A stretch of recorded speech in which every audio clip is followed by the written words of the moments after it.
Oi, oi, oi, pessoal! Seja bem-vindo à segunda temporada do Faça Acontecer com essas queridas Bárbara Villani, Patrícia Lisboa e eu, Renata Lemos. Não é isso? Feliz pela segunda temporada, meninas? Muito feliz de estar aqui novamente, agora com a Bárbara chegando para ficar, para a gente fazer acontecer juntas. Cheguei para ficar mesmo, para sempre. E ai disso, e ai se isso mudar, né? Com certeza.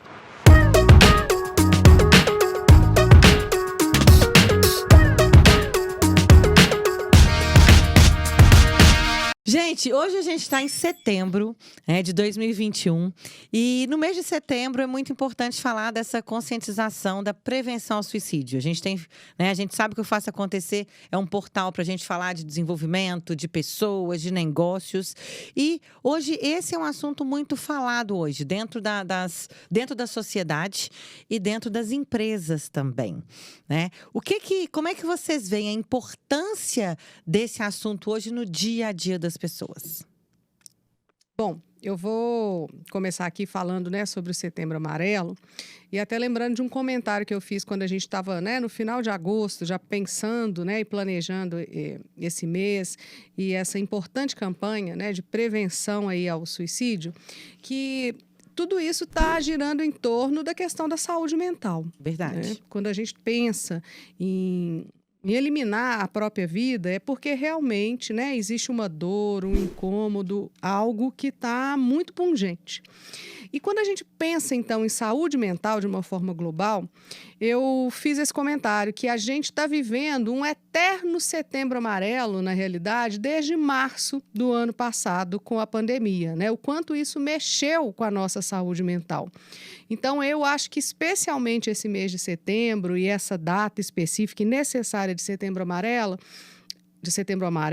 ela marca muito, essa questão da necessidade da gente cuidar da nossa saúde mental, não só por causa das vias de fato, de chegar a uma tentativa ou ideações suicidas, mas da gente se cuidar e prestar atenção para que as coisas não tomem proporções que talvez sejam difíceis para a gente manejar. E a gente traz esse tema, que está sendo muito discutido, até porque com a velocidade, com tanta coisa acontecendo, a gente não pega um momento para falar disso de forma séria, de uma forma verdadeira. As pessoas muitas vezes podem banalizar esse assunto, E eu vejo muito isso. Primeiro que esse assunto sempre foi um tabu, E eu até estava conversando com a Paty outro dia.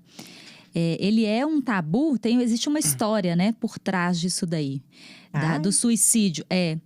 Em 1771, se não me engano, foi lançado um livro que chama A Triste História de Werther, uma coisa assim. Que esse é real, que esse autor, ele teve uma decepção amorosa e aí ele cometeu suicídio por conta dessa decepção. E o que aconteceu? Depois que ele cometeu o suicídio, várias pessoas se identificaram com a situação dele, com essa decepção amorosa, e cometeram suicídio também. Então, é desde então que isso se tornou um tabu, por conta disso. Por isso que ninguém fala, por isso que as pessoas não comentam, que a mídia não fala. Enfim, a história é essa. A Paty estava falando aí da importância de falar isso tudo. Mais de 90% dos suicídios cometidos poderiam ter sido evitados. Verdade. Então, daí a importância de falar também. Porque a partir do momento que fala, isso não se torna mais um tabu. As pessoas se sentem mais confortáveis para falar e compartilhar a dor. Porque as pessoas... É um misto, de culpa. Eu penso que eu quero me matar. É um misto de culpa, é um misto de sofrimento, é um misto de julgamento, de medo, de vergonha, de raiva. É tudo junto, E isso para a família, Além disso acontecer com a pessoa, para a família também, Que a gente vê muito assim, nossa, o que eu poderia ter feito? Será que foi culpa minha? Será que a gente não olhou direito? E isso fica uma coisa muito evidente que traz um sofrimento ali que muitas vezes ele é irreparável durante um tempo. Que é o que a Paty comentou uma vez dos sobreviventes do suicídio. Exatamente. Conta pra gente, Paty. Antes de falar sobre isso, que é muito importante, E quando eu faço essa pergunta, Kenner, e o sobrevivente do suicídio? Muitas vezes as pessoas, elas É isso. acham assim, é aquela pessoa que tentou se matar e não conseguiu. A tentativa né? frustrada, vamos Ela, colocar assim. né, Felizmente, Felizmente, ela é. sobreviveu, mas não. Né? O sobrevivente do suicídio é aquele que fica quando, né, uma pessoa próxima, seja, né, um Querida. familiar, um grande amigo, se suicida. E é uma marca que fica de forma muito irreparável, né, gente? Eu posso falar isso com propriedade, infelizmente, porque o meu pai se matou, né? Vocês sabem. E eu acho importante falar sobre isso, né, nesse mês, primeiro para tirar esse tabu, porque durante muito tempo eu senti muita vergonha. Como se isso me diminuísse.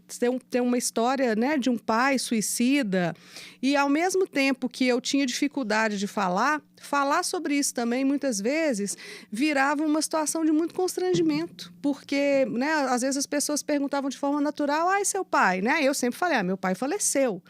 E aí a pessoa interessada, né, falava assim, faleceu de quê? Mas ela não está preparada para receber a resposta. Ouvir, né? Não. E aí vinha sempre aquela... né? Aí, assim, já teve várias vezes... Como é que foi? Teve várias vezes para poupar a pessoa. Eu falava assim, de acidente. Assim, sabe?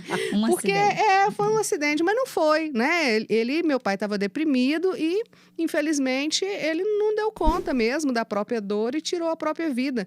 Então, a gente também, nesse mês, é muito importante que a gente pense e acolha, né, os sobreviventes do suicídio, porque é uma cicatriz que a gente traz no corpo e na alma que ela é irreparável, né? E só quem passou por isso é que sabe realmente o quanto complicado e dolorido é isso. Porque um acidente a gente lida um pouco melhor, né? Uma morte por uma doença. É porque aconteceu, né? Quando a gente fala de suicídio, é uma escolha. Né? Muitas é uma vezes. escolha desesperadora. Sim, é uma né? fuga Falta de algo, escolha. né? É uma escolha nesse sentido, assim, né? Eu quis fazer isso, mas muitas vezes é de uma forma quase que inconsciente, né, Bárbara? Eu queria falar duas coisas aqui que a Paty tocou em uma e depois você. A primeira, ela falou, meu pai estava deprimido. Grande parte, né, dos suicídios, já foram feitos estudos, acontecem por algum tipo de transtorno mental associado. Ou depressão, ou ansiedade, mas principalmente aqueles transtornos, aquelas disfunções de humor. Então, por exemplo, se você tem um acometimento de depressão, porque a depressão ela tem vários tipos e vários níveis, né? E causas também. E causas, né? sim. É importante isso. E dependendo se essa depressão ela é associada com a bipolaridade, por exemplo, que é um transtorno de humor, que é o quê? Que a pessoa, além dela estar deprimida, ela tem o transtorno bipolar, que tem fase da mania, que é a euforia, a agitação e tal, e em seguida a depressão, que é o baque. Aí a pessoa fala assim, nossa, mas ela estava bem aqui, ontem encontrei com ela, estava ótima. O que aconteceu? E aí no dia seguinte a pessoa entra na fase da depressão mesmo e não dá conta. Então é muito importante falar que grande parte dos suicídios acontecem por algum tipo de transtorno mental associado e por isso a importância da prevenção, né, dos transtornos mentais, é aquilo que a gente já falou, da saúde mental, o transtorno mental é um longo caminho. E a outra coisa, Rê, que eu ia falar, que era a questão que você falou da escolha, né? As pessoas, a gente vê as pessoas comentando, é coragem, é covardia, não sei o quê, e aquele julgamento. É uma fuga, ele tá fugindo da realidade, né? Às vezes as pessoas colocam dessa forma. E não é nada disso.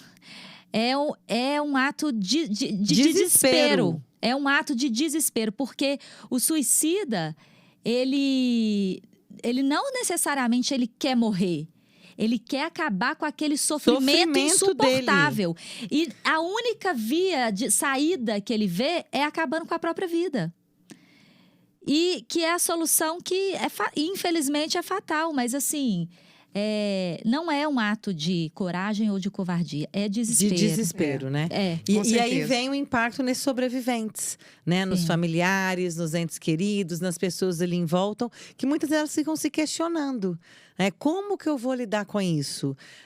Como eu não percebi? Como eu não percebi? Aí vem essa culpa. Né? Essa culpa que às vezes a pessoa carrega por uma vida inteira. E normalmente isso pode gerar outros fatos como esse dentro de um mesmo ciclo, né? Dentro do mesmo ciclo familiar. Isso faz sentido para vocês? Sim. Né? E, infelizmente, né, existem históricos aí que comprovam, né, que muitas vezes o episódio de suicídio que acontece numa família, ele pode se tornar recorrente. Né? Aí tem vários fatores, inclusive a questão da depressão, que também é genética. É genética, mas não a genética, a causa genética da depressão, na verdade, a medicina ainda não descobriu um gene específico responsável para aquilo. Né? Mas o que é herdado geneticamente é a vulnerabilidade para o acometimento. Entendeu? Que aquela família já tem um histórico depressivo e tal, então é mais nesse sentido. E você acha assim, porque tem essa questão, né, da repetição dentro das famílias, que a gente sabe que acontece até pelos históricos, pelos números. E eu ouço pessoas falando assim, ok, na minha família, olha, isso acontece, ou meu irmão, meu pai fez isso, meu tio fez isso, então isso quer dizer que isso vai acontecer de novo. Isso é mito ou isso é fato? Não, isso é mito.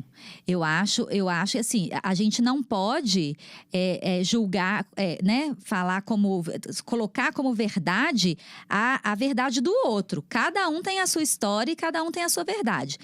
É possível que se repita, como eu te falei, a vulnerabilidade herdada. Existe essa possibilidade. Mas não é uma verdade, definitivamente. Aquela pessoa tem uma história. Não é um destino, não, né? Exato, não é um isso destino. aí. Porque muitas pessoas podem ver isso como uma justificativa.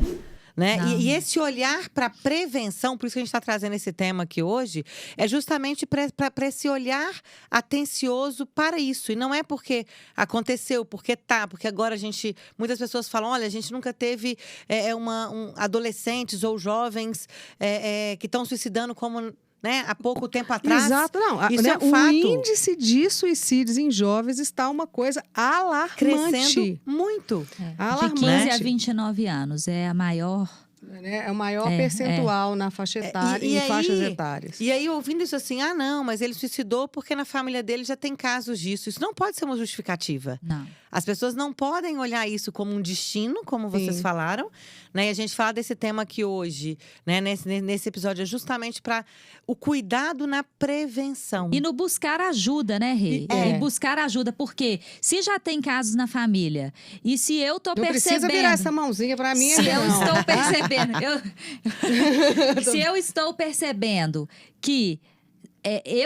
não estou bem, ou que meu filho, ou que minha mãe, ou irmão, sei lá, quem que seja aquele membro da família. O mais importante é buscar ajuda. E para isso, a gente precisa de coragem. E humildade. Aí vem a coragem e humildade. Coragem para enfrentar, coragem para enfrentar e humildade para compreender que a gente não dá conta de tudo mesmo. Isso é do ser humano, é do né, ser gente? humano. E não é ser fraco, não é? Não, e as pessoas às vezes não nenhum. têm humildade, ou então têm orgulho lá em cima, que fala, como é que eu vou falar que eu tô doente?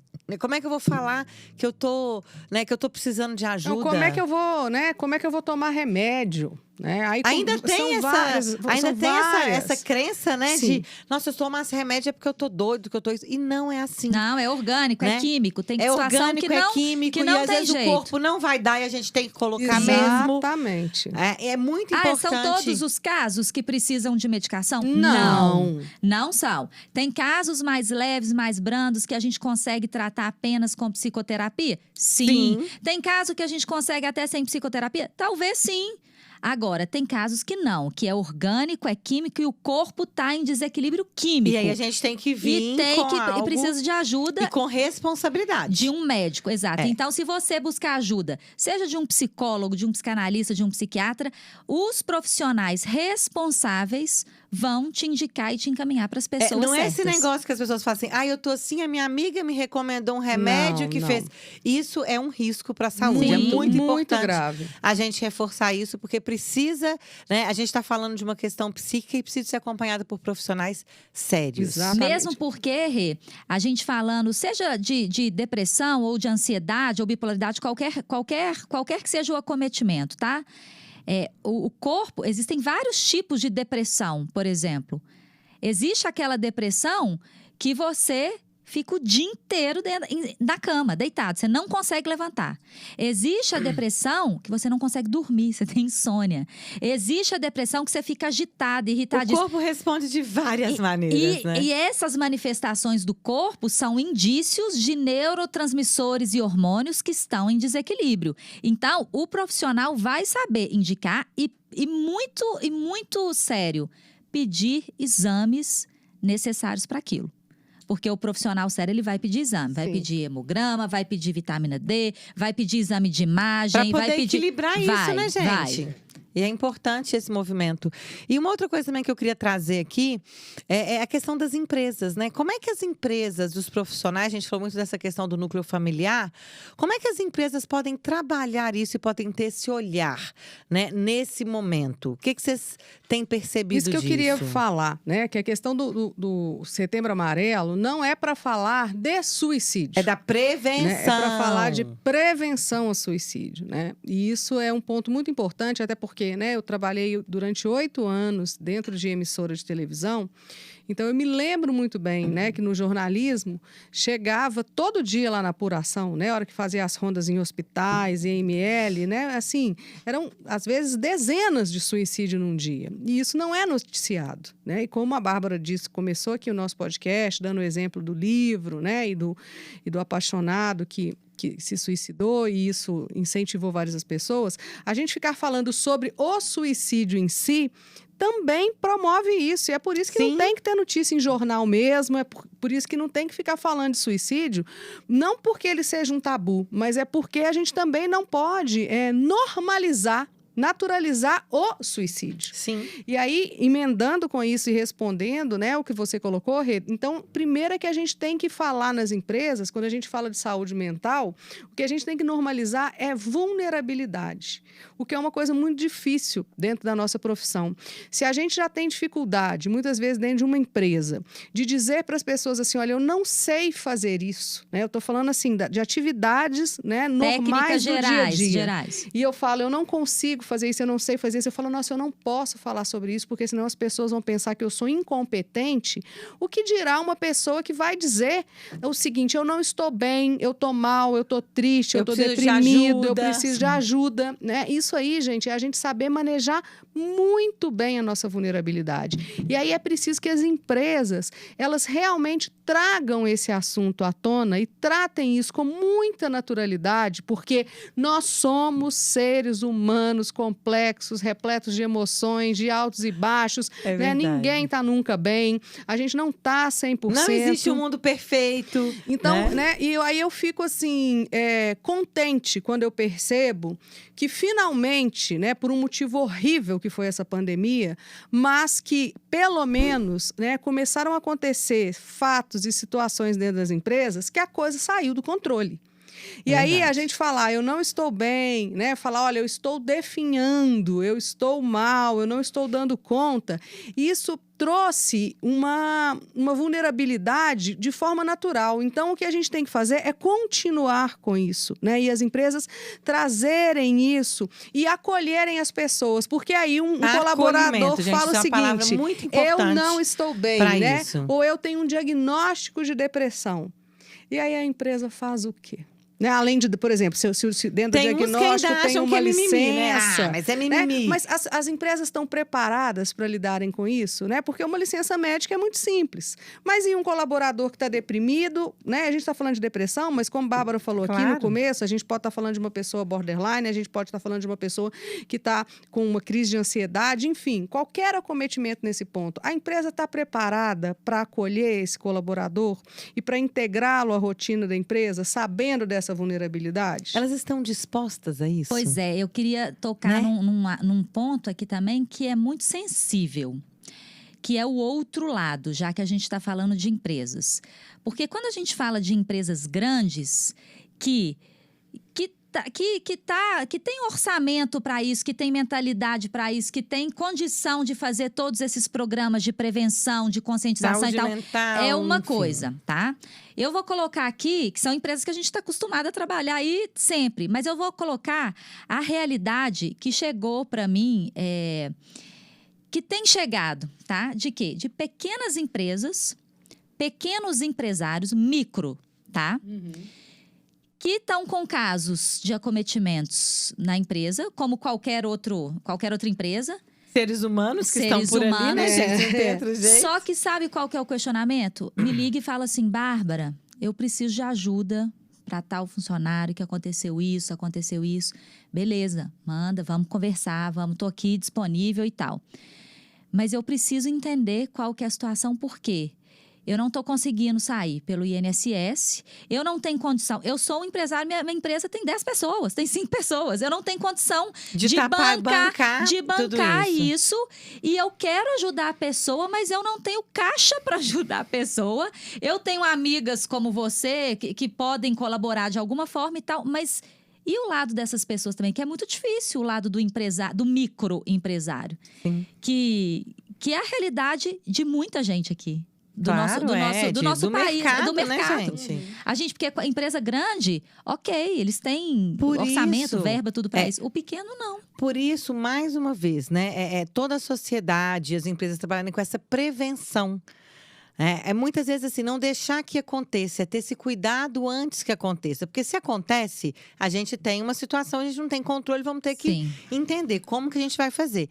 E esses desafios podem acontecer. Sim. E muitas vezes o empresário, não é que ele vai dispensar ou não pode manter a pessoa, é porque ele realmente não tem condição disso. Sim. E essa é uma verdade. E não E é aí por vem má os vontade. julgamentos, Exato, né? não é por má vontade. Essas pessoas falam comigo, eu quero muito ajudar e eu tô tentando como eu posso, mas realmente eu não tenho condição financeira de bancar isso. E isso pode acontecer.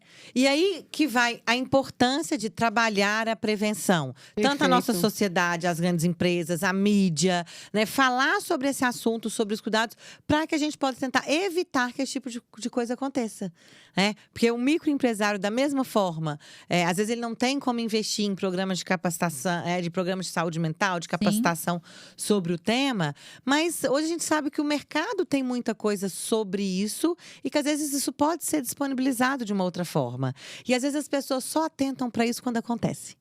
E eu acho que a chamada de atenção aqui, né, desse nosso bate-papo, que já está chegando ao fim, né, é a gente falar o seguinte: vamos prevenir. Né? Vamos começar a ter atenção, vamos olhar para as pessoas como pessoas vulneráveis, que têm problemas, que têm emoções e sentimentos. Vamos cuidar da saúde. Né? Cada um de vocês aqui que está escutando a gente, cada um de nós que estamos aqui, é importante, a hora que se vê que tem alguma coisa errada, não está bem, tem alguma questão, ter essa coragem, né? Essa coragem de falar, olha, eu preciso de algo mais. Sim. Né? Eu acho que essa é a mensagem final que eu deixo aqui. E eu queria nesse nosso deixar também, eu bate-papo. queria finalizar aqui, nesse sentido, alertando as pessoas para que elas tenham realmente muito autoconhecimento, né? Muita consciência para perceber que elas precisam buscar ajuda. Porque, gente, às vezes, né, isso aconteceu comigo com uma amiga, né, no momento de pandemia, ano passado, quando a gente estava realmente, assim, né, muito isolada, trabalhando 100% home office, sem frequentar a casa de ninguém. Sem encontrar com a gente. Sem encontrar com as minhas amigas. Meu Deus do céu. Eu, assim, conversando por vídeo com essa minha amiga, tava óbvio para mim que ela estava deprimida. Né? Assim, e a depressão dela não foi essa depressão assim, chorosa, indisposta, sem força, não. A depressão dela se manifestou com a memória dela, que acabou, mas assim, dela começar a chamar a atenção da família dela. Sintomas cognitivos. Exatamente. Né? Reflexos. E reflexos aí, cognitivos. E de eu perceber ela, assim, ela muito, muito chorosa, muito sensível, não com as questões dela, mas com os dramas do mundo. Que, enfim, claramente estava deprimida. E eu falei com ela, eu falei, olha, vamos marcar um médico. Assim, eu demorei, gente, 1 mês para conseguir sensibilizá-la a ela entender de que ela disso. deveria fazer uma consulta médica. E não era por uma questão do preconceito dela, não. De falar assim, eu não vou no médico, eu não preciso. Ela falava, Patrícia, você tá vendo coisa que não existe, não é bem A não assim. aceitação, né? A A não falta do percepção, autoconhecimento. A não percepção. E aí essa pessoa foi ao médico, óbvio, né, que estava deprimida, continua até hoje fazendo acompanhamento.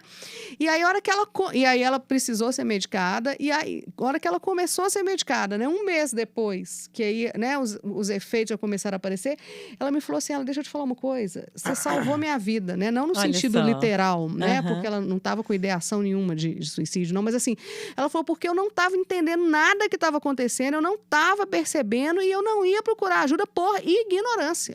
Então, gente, a gente tem que ficar muito atento a nós mesmos e aos outros que estão no nosso entorno, porque existe o deprimido funcional, que é aquela pessoa que está trabalhando, produzindo, tomando cerveja, transando, vendo série no Netflix, mas ele está deprimido. E aí, E às vezes ele não toma consciência disso. exatamente. E aí pode ter algum gatilho que algo acontece e aí ele vai para aquele fundo ali do poço e às vezes você chega numa situação ainda mais grave. Exatamente. Atenção, então, a nós mesmos e aos outros que estão à nossa volta, né? E Exato. Isso você, aí. Bárbara? Eu acho que a gente já falou aqui o suficiente, já demos os recados. E eu só acrescentaria mais um de humildade. Que para a gente entender que a gente não dá conta de tudo e tem momentos que a gente vai precisar de ajuda sim. E tá tudo certo. E tá tudo bem. Ai, muito bem, Isso muito aí, bem. vamos Meninas, firme. adorei, obrigada. Pessoal, muito obrigada aí. E mais conteúdo muito legal para vocês, não é isso? Não esqueçam aqui, né, de seguir as nossas redes sociais. É muito importante a gente reforçar. Então, eu queria que Bárbara e Paty falassem. E reforçar que estamos aqui hoje, do Estúdio 767, esse lugar que nos proporciona esse momento de muito compartilhamento e conhecimento feito especialmente para vocês. Pois é, então sigam, né, o @767 Estúdio e o @PAT Lisboa, né? Porque eu tô lá no Instagram também sempre postando muito conteúdo. Ah, E o meu é @Bárbara _Vilani, com 2 L's e com 2 N's. muito bem. Vai estar aqui na legenda. E, pessoal, até o nosso próximo episódio. Meninas, beijo! Até a próxima. Obrigada!